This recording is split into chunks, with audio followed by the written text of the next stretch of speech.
Welcome to Where Parents Talk. My name is Lianne Castelino. Our guest today is a father of four, a chef, television host, musician, and author. A native of Trinidad and Tobago, he comes from a family of restaurateurs, infusing his Chinese Caribbean heritage into his cuisine. He was raised in Edmonton, Alberta, and moved to Toronto, Ontario in his late teens. Chef Roger Mooking joins us today from Toronto. It's great to be with you. Thanks for joining us. Thanks for having me, Lianne. How are you today? I am excellent, and I'm always excited to talk about food and parenting. So here we go. Good combo, right? They go pretty hand in hand, yeah. They do. You know, it's interesting. Your portfolio of work, your body of expertise, the projects you're involved in, all your areas of interest really do read like a menu. And I wonder, where does parenting and being a father of four girls fit into all of your different roles and responsibilities? I mean, it's one life, right? People like to try and separate like a work-life balance thing. I don't subscribe to that idea. I don't believe in that idea. I have one life, and all of these different components are part of my life. And it's really holistic. Like, I like to make things, right? I make records, I make TV shows, I make recipes, I make babies. That's what we do. Now, have you always wanted to be a dad? I never wanted to be a dad. And me and my wife bonded initially because we both didn't want to be parents. So we're like, oh my God, you are the human for me. And then suddenly we just started creating these little monsters and got addicted to them and kept creating them. So how did you go through that transition? Because obviously, it's the hardest job that anybody could possibly sign up for. I think we can all be in agreement with that, and that is being a parent. How did you make that transition from not wanting children to having them? Well, I just embraced it. What happened is we were folding laundry together, and we weren't married at the time. We were both single and just, well, we weren't single, but we weren't married at the time. So we're living together and we're folding laundry, and my wife looks at me, she goes, oh, I got to tell you something. I'm like, okay, what's that? I'm pregnant. And I was just stunned. And I said, okay, well, let's go get the rest of the laundry. It was shock. It was just shock and awe at first. And then I just, you just embrace it. It's like, okay, this is life, just happens, So here we are, life happens. My grandmother grew up in a 1-bedroom house with 5 kids in it, like dirt poor. And we weren't in that situation, but you make it happen. And so we just kept making it happen. And then another kid, and just make it happen. And you just adapt and adjust, right? This is life, right? You just adapt and adjust. So how did your childhood, on that note, how did growing up in the Caribbean and then, immigrating to Canada as a young boy, how did all of that experience influence, and how does it influence how you parent? Well, it's interesting. I grew up in a very West Indian household, but in Alberta for most of my years. So, we ate a lot of West Indian foods, but we also embraced the culture we're at. So in Edmonton at that time, there was a lot of Polish and Ukrainian community. So I would come home and there'd be like a Ukrainian grandmother teaching my mother how to make pierogies and stuff like this. And so like we learned how to make like really good Ukrainian food and eat like that as well. So I kind of took that adaptability and, the immigrant experience and having to deal with a lot of social and social issues as a young kid, and you just kind of embrace that and embrace the world around you, and we just relay that same kind of thing to our kids, like that sensibility, just put in the work, have fun, enjoy what you're doing, and take care of the people around you. And so we just follow that sensibility. But West Indian households are a fairly strict household. And they say the community raises the child in the Caribbean, right? So it's not unusual that your aunts and uncles would check you for something, just like your parents would. And so there's accountability beyond just your household. So I take that sensibility still to this day too, right? So are you the disciplinarian then in your household? I think we both have our moments of disciplinarianism. I tend to have a shorter fuse with certain things, and my wife has a shorter fuse with certain things, and I'm more compassionate with certain things, and she's more compassionate with certain things. So it balances it out. But being a parent is the most rewarding and the most frustrating thing in life simultaneously, It is, and yet we all sort of, many of us sign up for it. And, you know, it is absolutely a challenge every day, and you never know what's going to be coming at you. I wonder, when you talked about adaptability, you know, your career has taken you all over the world. It's a very busy, dynamic, robust schedule that you lead. How do you go about managing guilt, or do you feel any guilt when you're away from your family and your girls for long periods of time? That's a really good question. You know, I used to struggle with that a lot, but also, you know, I tell our kids, and they understand. It's like, look, this is what my job is. I don't have a conventional job like your friend's parent down the street who, you know, they see them every single day and that kind of thing. But it allows us to, you know, have the food, clothing, and shelter that we need, and live a lifestyle that, you know, we can, everybody can be taken care of, you know, reasonably comfortably, right? So I just kind of tell them over time, it's like, well, I gotta go. Do you have to go again? Why do you gotta go? How long you gone for? And so we answer those questions. We're very forward and direct about it, but we also remind them, it's like, look, this is my job, and if you like those shoes, I need to go out and get these jobs and do the work. You know, unfortunately or fortunately, my work is unconventional in that way. So my kids understand. Like now, you know, one daughter might say, "Oh, where are you going? How long you gone for?" And the other daughter will be like, "Oh, this is only 3 days. That's nothing." Like, you know, so they it's a community affair inside the household, and we kind of support each other emotionally. And, you know, to be honest, technology has been amazing. I can see them on video as many times a day as I like and as they like. They call me at any time of the day, any hour, no matter what I'm doing. So there's that the communication and connection still. And then when I come back home, we just pick it back up, you know. But that's all my kids know. So it's not like I started doing like I was an accountant, and then at 7 years old, I became like this traveling chef guy, you know. That's all they know. That's all they've ever known. And so it's just part of what their existence is, you know? Speaking of traveling chef guy, I wonder, how has fame and celebrity impacted, if at all, the way that you parent? Well, that's an interesting question, because I've been in the public eye since I was like 17 years old, you know? So I don't know how to answer that question, because it impacted me long before I was a parent. And because I've been doing that for so long, I've set up a framework where I can protect my privacy, but still be a public figure. And, you know, I figured that out maybe like 15 years ago, how to protect the privacy and still be a public figure.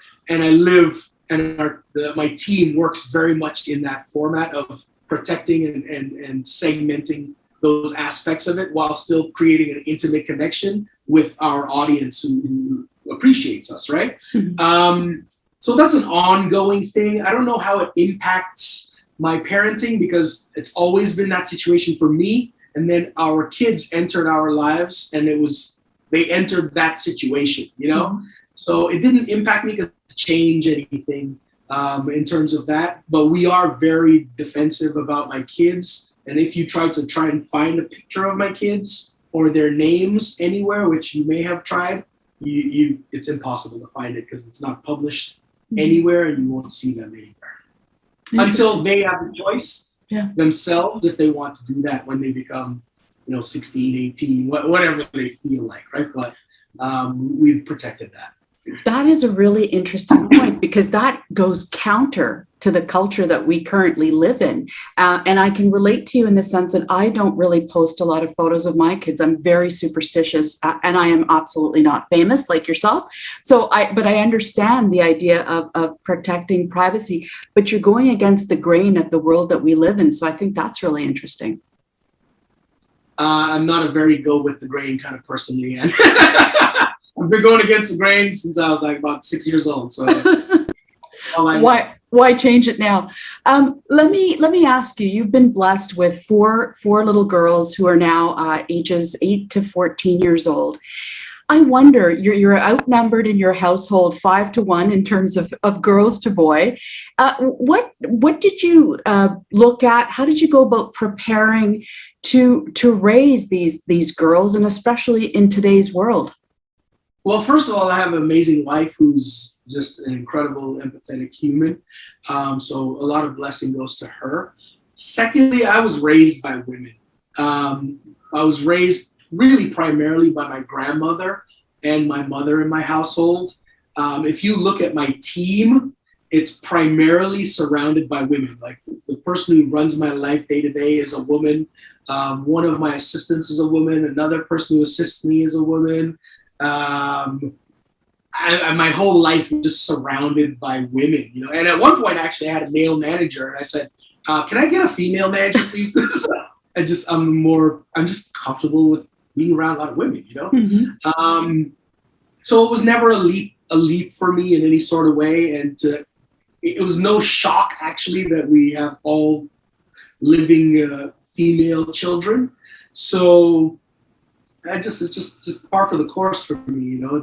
I wasn't shocked, wasn't surprised, and I'm very comfortable being around women. I mean, obviously there's things about being a woman that I will never understand or relate to, and my wife kind of diverts to those stuff. Mm-hmm. But if they come to me, I'm happy to embrace it and have the conversation, because it's just life, you know. Yeah. I want them to feel that they can come and talk to me about anything, whether they think I fully understand it or not, and I'll listen, and if not, I'll find the professionals who can really help them, or my wife, you know. So on that note, what do you find most challenging as a dad raising 4 girls in today's world? I'm just really afraid of the over-sexualization of women in media, and how that impacts them, and how they are going to interact with that as they turn into young women and women themselves. We're very mindful of that, I guess, but I don't want to restrict their body positivity in any way. Like, I want them to feel like strong, powerful women, right? So what we do to be proactive about that is we use certain external tools to accentuate their confidence. So, you know, they all take boxing, Muay Thai, kickboxing, and I've seen over the time that they've been doing that, their confidence has gone through the roof, you know, because they feel strong and empowered. They know how to control their bodies, and they know how, if there's a threat, that they feel empowered, that they can challenge that threat. So that's been very powerful. And also, like, it seems very simple, but I get them in the kitchen. You know, if you can control the environment about what you put in your mouth and what the foods that your body to nourish it, and you become part of that creative and logistical process of doing something that you have to do so much every single day, it really gives you a sense of confidence and pride. You know, I made that, I did that, and they're enjoying it. And it's a community thing now. I started this with that. So it's very, very empowering. And so when I get the opportunity to share with them, like, really creative ways to cook, like adding grapes to dishes, grilled skewers or flatbread, and, you know, we're throwing in California black grapes and doing like really interesting flavor profiles, they get really keyed up and interested, and they're always the ones who are like, "Yo, what's up with this? You should put some rosemary on those grapes," you know. So they're like my recipe testing peanut gallery, you know. Well, and it's so interesting because, you know, a lot of people who are not chefs probably don't really consider the kitchen or cooking as a classroom unto itself, as literally a laboratory of experimentation that can go on. And I wonder, as a chef, how do you go about navigating that with your girls? I mean, is it stressful for them because you are such an expert and you know, you have this, all these different things that you do, or are you more sort of laid back in your approach to teaching them how to navigate their way around a kitchen? Well, you got to realize my kids don't care what I do, actually. They just, they don't care. They may see like a show on TV. Some of the times they just skip my shows on TV. Sometimes they'll stop and watch it. Like they really don't care. They just care that when are you coming home from this trip and you're my dad. And when I'm at home, I'm like cooking in pajamas. They're in pajamas. We're just a family, you know? So there's no intimidation factor. They know that whatever they cook what I'm cooking is for them and the family. And so it's that give and take. So they're not intimidated by that at all. And they know that I'm like willing to help them or ask any questions they have. I'm willing to answer those questions. So whether it's rolling out the dough, they just ask me, like, how do I do this? How do I do this better? Like, what's a cool, how are we going to top this? And we just go. So now they're like really, really good. I have my eldest daughter is a mini food stylist. She's helped out on a lot of virtual cooking classes for us over this summer. She sets up the demos. She can set up the lights and the cameras and the whole thing between a couple of the girls now, right? So they're totally involved in the process and they're helping out, and it's an amazing, amazing thing. So there's no intimidation or threat like that. This is a loving household. We're just passing information. Now, I understand on that note that you are going to demonstrate a recipe for us. Can I ask you, is it kid-friendly, and what does it entail? Yes, it's a flatbread with prosciutto, goat cheese, and green grapes with rosemary. It's very simple dough and very simple, commonly available ingredients, and it's absolutely delicious. And so when we were testing this recipe, actually, my kids were the taste testers. And so they're like, okay, cool, the dough needs a little bit more salt, add a little bit more rosemary to the grapes. I really like the goat cheese and the prosciutto. They were like super, super duper into it, and they're like, oh, maybe you need some chilies on this. And try something. Oh, yeah, the chilies are good. And then they're passing it around. So they're part of the whole thing. And so that's the recipe we're going to be doing. So yes, it is kid-friendly. Awesome. We look forward to seeing you make it. Hey, can I say something? I think all food is kid-friendly, right? I think in North America, we have this notion of kid-friendly food. But when I go to India, the kids in India aren't eating French fries, right? Or spaghetti with butter. They're eating lamb vindaloo and naan bread and saag paneer and dal. Like, that's how they're eating. So I think that we as adults in North America, we project what we imagine the kids' palate will like. But that's not actually the case. And we've proven that because we only cook one meal. They eat what we eat. And sometimes that's spicy curry vindaloo. Sometimes it's California grapes on a pork skewer with mint and onions and harissa. Sometimes it's sushi. Sometimes it's Greek food. Sometimes it's Persian food.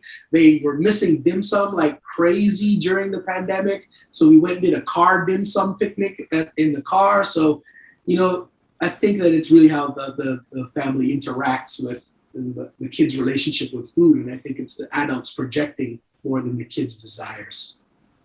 It's such an important point because, as I'm sure you're aware, that is such a huge challenge and struggle in many households where you've got separate menus for every single meal. And I actually don't know how people do it. But as parents, I think, you get desperate, right? And you just want your child to be nourished, and you'll do whatever it takes. You'll steam the broccoli, you'll puree it, you'll do whatever for each child to make sure that they're eating, although probably they won't starve, but that's that's I think it's also important to let them have an open and a free mind, but also understand that there's just certain parameters in life. There's form factor in life.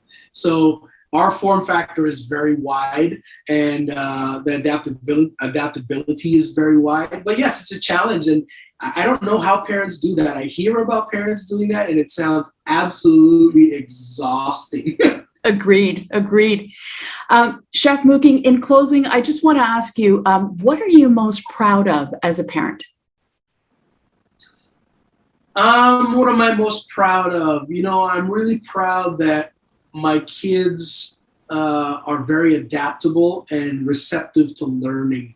They are very observant. They observe and look around and learn a situation very quickly and can problem solve really, really well. Like, they think like engineers in terms of problem solving. They may not be great at the math. They may not be great at the English and, various of the kids, but they're all very good, critical, adaptive thinkers and problem solvers, which at the end of the day, you want that from a doctor, a plumber, a carpenter, the ditch digger, the architect. So the chef, so whatever they're going to be, whatever at some point in life, you're going to need adaptive creative thinking. So I'm most happy about that. And food plays a very prominent role in subconsciously planting that message in their minds every day. Chef Roger Mooking, dad, chef, or obviously a chef, host, musician, and author. It has been an absolute delight learning about your parenting journey. Thank you for taking the time today. I wish you were here to have some of these California grapes. They look divine. They really do. They taste even better. I'm sure they do. And they're fresh and frozen Canada from May to January. Thank you so much for your time. Thank you. Have a great day. You too. Hi, what's up everybody? I'm Roger Mooking, and today I'm making prosciutto, rosemary, and California green grapes flatbread. Absolutely delicious, using green grapes not only as a snack, but also in your cooking. So I'm gonna take the green grapes. I'm using seedless California green grapes and just cutting them in half, right? Use a nice sharp knife. Make sure your knife is super sharp. As you see, it becomes effortless. And then when you have what you think is enough, you can keep the rest to snack on. Now I love the rosemary because it's kind of that sharp, bright, very specific flavor of rosemary, sort of piney, mixed with the bursting sweet and slightly acidic grapes. It's like the perfect combo, okay? Add it to the grapes, like so. Season them with a little bit of salt. That'll help make it like really nice and juicy. A little bit of olive oil, just to make it all stick together. Add some freshly cracked black pepper to that. Give it a toss, and just let that sit off to the side. We'll get to that, right? So here, got this amazing dough. The recipe is on grapesfromcalifornia.com. Okay, lightly flour your board. So what I want to do is portion. This is enough for 4 flatbreads. We're among friends, and we're eyeballing it. And if there's somebody you don't like, you can give them a smaller one. Then you're gonna make dowels out of it like this. You need to get these into dowels to roll them out into flatbread. Okay? Put the seam down, and then start rolling. Roll from the center out. Start. You want to make a nice long piece of dough. Okay? Nice long oval. Now I'm gonna take this. I've heated this grill to about 350 degrees here. Oiled it lightly. Now I'm going to take this flatbread, throw it on the grill.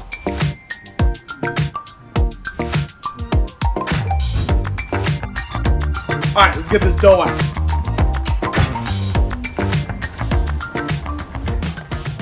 That's what you want. Now, you'll notice only one side is cooked, the other side is still raw.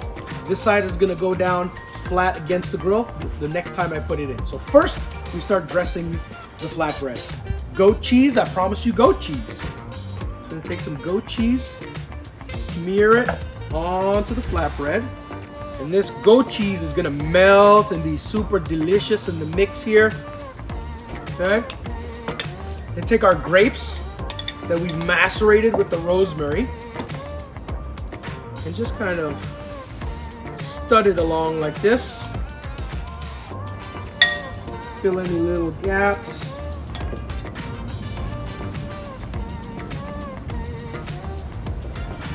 Alright, now we're just looking for the dough to finish cooking on the bottom and throughout so you don't have any raw dough. And of course we want to just warm up those grapes so that they burst and the oils from the rosemary marry with them and they become juicy and delicious. So when you bite into it, you're going to get the salty prosciutto, which I'm still going to put on it. You're going to get the chilies. You're going to get the grapes bursting with juice and the lightly melted cheese on this unctuous, delicious dough. So it's very simple, very quick, all right? Ooh, puffed up nicely. Now it's sticking to the grill. We're gonna take this off gently. All right, now it's time to plate up this flatbread. All right, so I want to cut these just down into portions so it's easy to share because this is all about sharing. I'm gonna take some chili flakes or pepperoncino. So you take that, put some little garnish so people know what's going on here. I always like to finish it with a little bit of drizzle of the best quality olive oil that your money can buy. Drizzle it all around the edges like this and all over it. And then sprinkle and finish with a little bit of finishing salt. All right, So now seasoned up a little bit, I'm gonna add the prosciutto. So just take some prosciutto and just kind of lightly feather it, place it on top, and that prosciutto on each little portion that we've cut there, right? And like that. Prosciutto, rosemary, and green grape flatbread. Absolutely delicious.